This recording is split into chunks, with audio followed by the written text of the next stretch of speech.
Ayo, what's up? Welcome back din sa ating channel dito sa Mobs TV. Alright, so tayo nagbabalik muli mga kababayan at ngayon ay pag-uusapan natin, no? Ito pong nangyaring masaklap, no, sa bata ni Yorme mga kababayan, no? Yung pong tumakbong congressman mga kababayan sa 6th district ata ito kung di ako nagkakamali. No, si Congressman na Joey mga kababayan.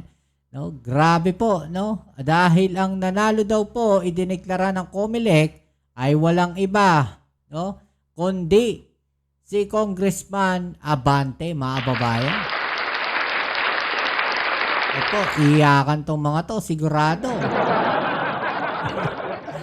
Kung ating maaalala mga kababayan, ito po si Congressman Abante ay talaga namang binanatan, no? Netong si Vice President Sara Duterte, no? Talagang dinikdik niya ito sa Maynila mga kababayan. Kaya naman nagalit, no? Yung anak niya, no, na si Ma'am Princess Abante o Congressman na Princess Abante mga kababayan, no? Galit na galit po kaya BP Sara. Pero sa kabila nun, no, may nakita pong violation mga kababayan. Etong si Joey Chua Uy mga kababayan, no, may violation daw po di umano. Ayon po yan sa COMELEC at yan po ay pinawalang bisa, no, ng COMELEC, no, ang kanyang pagkapanalo bilang congressman po ng 6th district mga kababayan, yung kanyang COC mga kababayan, dahil di umano ito daw po ay isang Chinese mga kababayan. No, yan ang ating alamin ngayon at pag-uusapan. Pero syempre bago ang lahat, please don't forget to subscribe, like, share, at comment dyan sa comment section. At shoutouts tayo sa mga bago natin subscribers dyan at mga followers. Maraming salamat po sa inyong suporta. Alright, so huwag na natin patagalin to, umpisa na natin. Alamin natin itong balita na to mga kababayan para mas malinawan tayo, no? Kung ano nga ba ang nangyari at bakit, no? Itong si Congressman Joey Uy, no, ay hindi na po, no, uupo sa Kongreso mga kababayan. Pero pwede pa naman daw po siyang umapila mga kababayan, no? Alamin natin yan, alright? So ito na po yan. Let's go. Pahingi naman ng anong mangyayari dito sa kaso ni Congressman Abante. Hindi ba proklama yung kalaban niya, talo siya. Ngayon naman yung second division sabi hindi kansilado yung niyang ng kalaban niya. Ano ibig sabihin nun? Mauupo bang congressman si Abante o hindi rin? Tama po kayo, Sir Alvin. Una-muna nagkaroon ng desisyon ng COMELEC Division kahapon lamang na inform din po tayo tungkol sa bagay na yan. Ang issue po, Sir Alvin, ay doon sa respondent ay issue ng tinatawag na citizenship at sinasabi po ng COMELEC Division na mukhang hindi po Filipino citizen daw yung pong respondent. Yan po, Sir Alvin, ay decision pa lamang ng division and therefore hindi po kagad ito pwedeng maipatupad dahil po subject pa yan sa tinatawag na motion for reconsideration kung sakali po na gagawin niya ng mismong hindi pinalad na kandidato. So, again, hindi pa po ito dapat at pwedeng maipatupad sa kasalukuyan. Pero sakasakaling manumpa na yan bilang miyembro ng Kongreso, kasi di ba manunumpa na rin sila pagdating ng July, paano po yun? Hindi na kayo ang in charge nun, magiging HRET na. Sir Alvin, ayaw naman natin i-preempt yung pong posible mangyari. Baka sabihin naman po ay may pinapanigan tayo. Pero ganito po, sabi po ng Korte Suprema sa kaso ng Reyes versus the Commission on Elections, ay tatlo po ang requirements para po magkaroon ng miyembro ng House of Representatives. Ang number 1, yung tinatawag na proclamation. Number 2, yung tinatawag na oath o panunumpa kahit sa isang notary public o kaya barangay chairman o kahit kanino man na otorisadong manumpa. At pangatlo yung tinatawag na assumption to office. Ang assumption to office po, Sir Alvin, ay nagsisimula ng June 30 katanghalian. So kung sakali po na nagkaroon ng proklamasyon na dyan sa kasong ito, nagkaroon na ng pag-oath, panunumpa sa kahit na kaninong otorisado at pagdating po ng June 30, alas 12:01, ang COMELEC po ay nawawalan ng jurisdiction at ang jurisdiction po, Sir Alvin, base sa salig ng batas ay napupunta sa House of Representatives Electoral Tribunal kung ito ay posisyon ng congressman. Ibig sabihin lang po niyan, yung punot dulo is, hindi makakaupo si Abante hanggat hindi nagiging pinal ang desisyon. Ganun lang kasimple yun. Yes po, hanggat wala pong desisyon ang COMELEC and Bank. Ang desisyon po ng COMELEC and Bank, Sir Alvin, ay nagiging pinal 5 araw pagkatapos itong mailabas, and therefore dyan po pwede namin maitupad yung aming desisyon. So ibig sabihin, may chance pang makaupo si Abante kung mag-decide yung Anbang bago mag-June 30. Maaari pong ganyan ang isa sa mga espekulasyon na pwede mabuo sa isip ng mga kababayan natin, lalo po doon sa distrito. Pero again, ayaw po natin magbigay muna ng pinal na statement patungkol sa bagay na yan. Ibig sabihin, as we speak, ang congressman-elect ng distritong yan ng Maynila ay yung kalaban ni Abante. Yes po, tama po kayo dyan, Sir okay. Alvin. Yan po ang tumpak at tunay. Tama. Sa ngayon po kasi wala pa nga po eh. Pero posible din nga po, kakayanin ba ng Anbang na na-desisyonan yung kaso ni Abante bago mag-June 30 o malabo?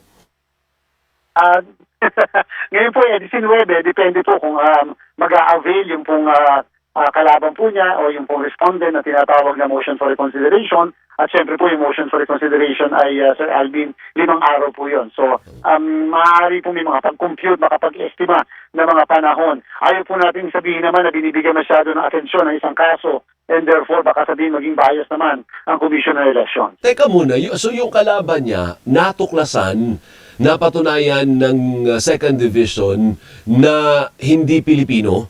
Eh di ba pag nagfa-file ka ng candidacy mo, para may patunay ka doon na Pilipino ka? Yun na nga eh. Wala po. Ang pagka po nagpapile tayo ng Certificate of Candidacy, kung natatandaan niyo po yung kaso dyan sa Bamban, Tarlac, na naging issue.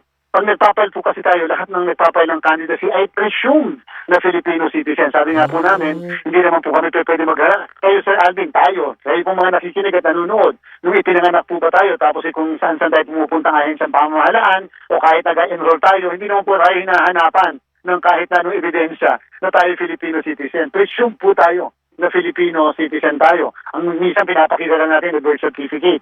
Pag nag-file po tayo ng certificates of candidacy, wala pong birth certificate na hinihingi.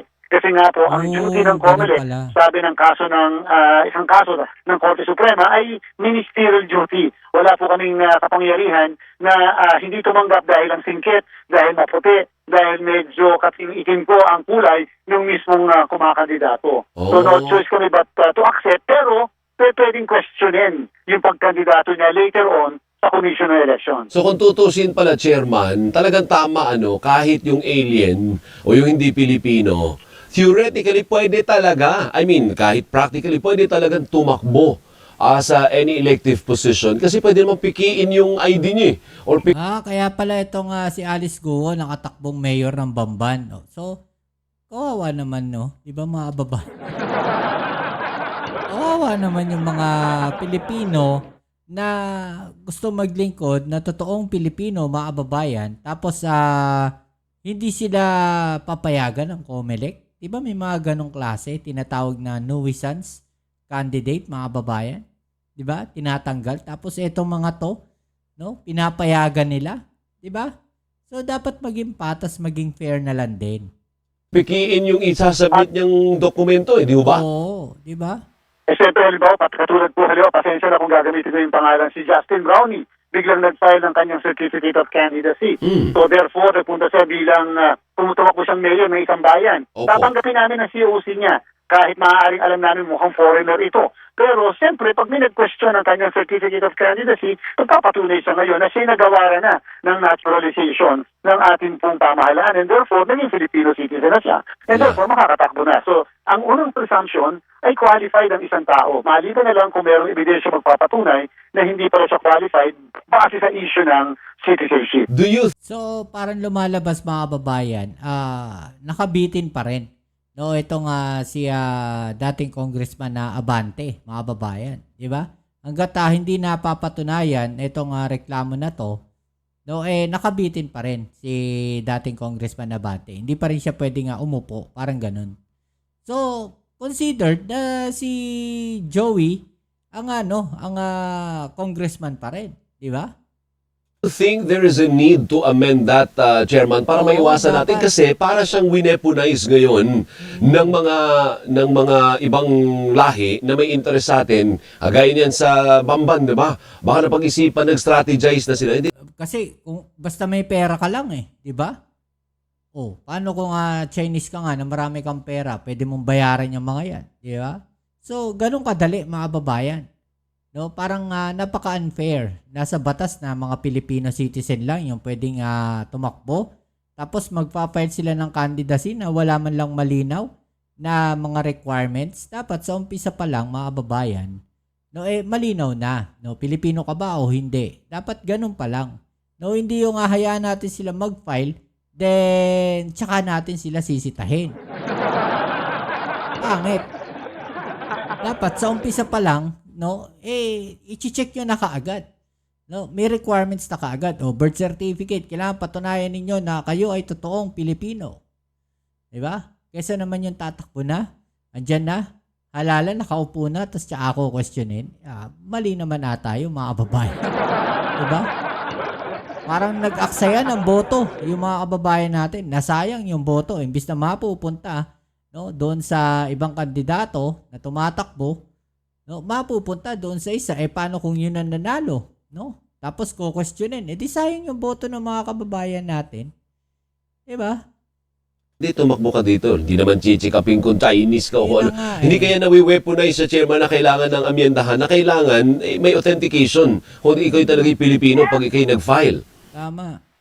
Sir Alvin, yun po yung sinasabi natin na sana mapag-isipan po ng ating Kongreso. Nabigyan naman ng diskresyon ang komisyon at hindi po ministerial duty yung pagtanggap ng Certificate of Candidacy. At sana po magkaroon din ng ibang requirement na pwede pong nailakip doon sa COC. At kasi po pagka po nagpa-require tayo, meron po kasi isang case, yung kaso ng Pimentel versus the Commission on Elections.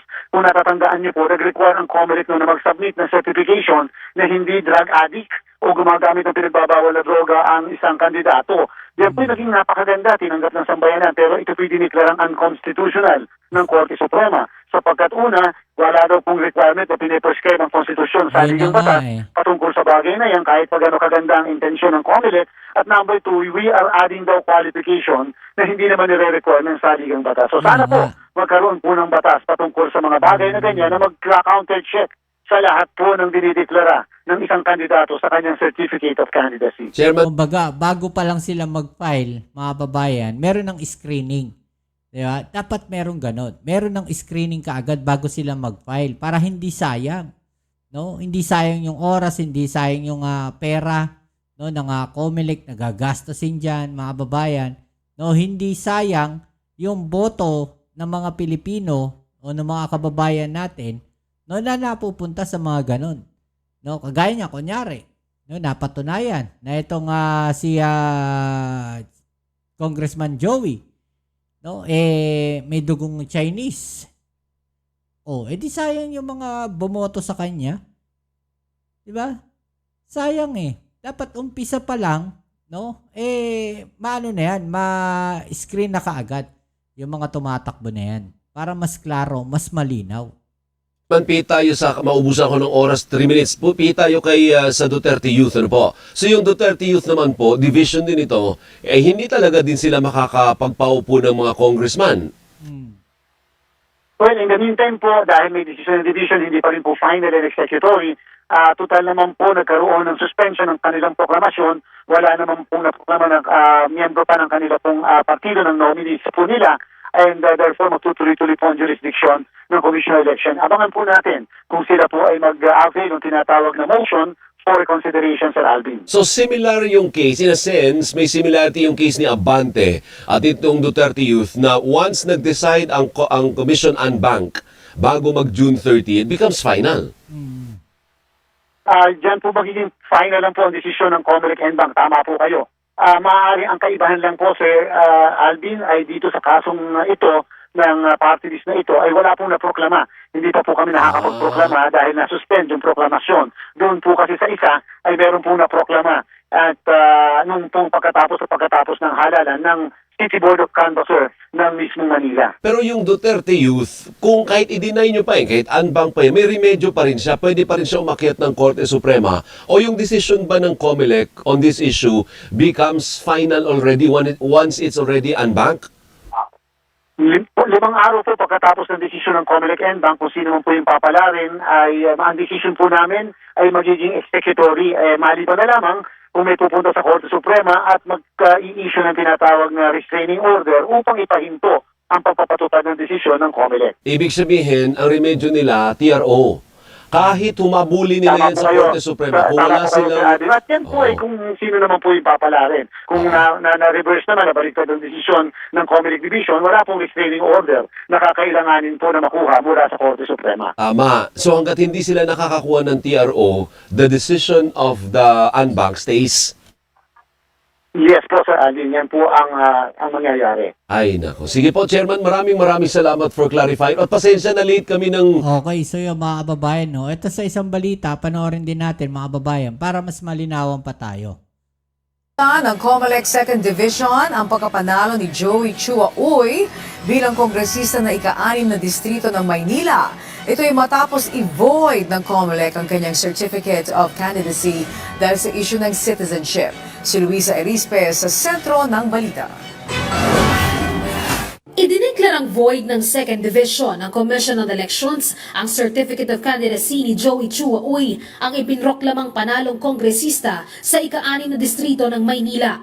Base sa desisyon, lumalabas kasing nagsinungaling si Uy sa kanyang COC na siya ay isa natural-born Filipino. Kaya bukod sa posibleng kaso ng material representation at perjury, hindi rin makakaupo si Uy bilang kongresista. Maaaring siya ay naging Filipino citizen pero hindi po natural born, kung hindi naturalized lang. Sa ating pong saligang batas sa Article 6, Section 2 ng Konstitusyon, ang sinasabi po, the following are the qualifications of the members of the House of Representatives. Number 1, must be a natural born Filipino citizen. So maliwanag na maliwanag po yan. Mas inuna po yung mismong pagpa-file ng petition to cancel candidacy and therefore as a necessary consequence niyan o bilang kasunod na aksyon ay yun naman pagpa-file ng tinatawag na criminal case for misrepresentation and perjury. Sa desisyon ng 2nd Division, ang magiging elected Manila 6th District Representative ay ang kalaban niya na si Bienvenido o Benny Abante Jr.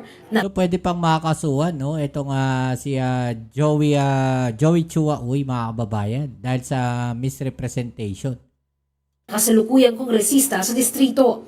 Pero hindi pa naman anya pinal ito. Giit ng COMELEC, pwede pang umapela si Uy dahil wala pa sa NBank ang desisyon. Kahit pa rin lumalabas sa 2nd Division na walang bisa ang proklamasyon kay Uy, hanggat hindi ito sinasang-ayunan ng NBank, si Uy pa rin ang posibleng umupo sa pwesto. Meron namang naproklama na after the election at mukha po yung respondent ang naproklama sa ganon. At siyempre nga kahit na annulled yung kanyang proklamasyon, kung hindi pa final and executory yung desisyon, ay maaari pong may effect pa yung proklamasyon hanggat walang finality yung desisyon na binabaliwala, yung naturang proklamasyon. Nagpasalamat naman si Abante sa naging desisyon ng COMELEC 2nd Division. Giit niya, hindi ito pansariling panalo lang, kundi pagkapanalo ng konstitusyon o batas. Samantala, kasabay naman ang desisyon kay Uy, naglabas din kahapon ng desisyon ang 2nd Division hinggil naman sa Duterte Youth Party List na kinakansela ang registration ng grupo.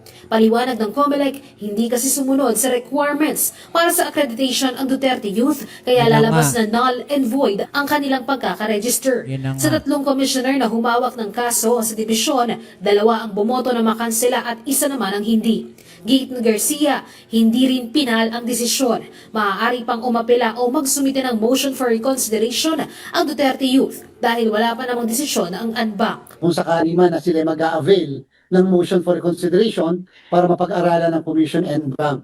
Pero gusto ko lang pong liwanagin, ang lahat po na nagpa-file ng petition for accreditation sa COMELEC ay nagpa-publish po talaga, nire-require ang kauna-unahan po ang order na matatanggap ng isang petitioner na gusto magpa-accredit sa COMELEC ay order to publish yung mismong petition at saka yung order na in-issue ng COMELEC. In fact, sa mismong araw ng hearing, ang kauna-unahang tinatanong ng presiding commissioner o ng chairman ay kung nakapag-publish pa yung mismong party list sapagkat kung walang publication, wala pong jurisdiction ng COMELEC. Hindi po magtutuloy ang hearing at hindi rin po entertainin yung petition. Therefore, what vests the COMELEC jurisdiction is not only the filing of the petition, not only the payment of the filing fee, but likewise the publication. Sakali namang hindi makapaglabas ng desisyon agad ang COMELEC Unbank bago ang June 30 sa kaso ng Duterte Youth, hindi muna sila magpoproklama ng iba pang panalong party list at wala ring uubong nominado mula sa Duterte Youth.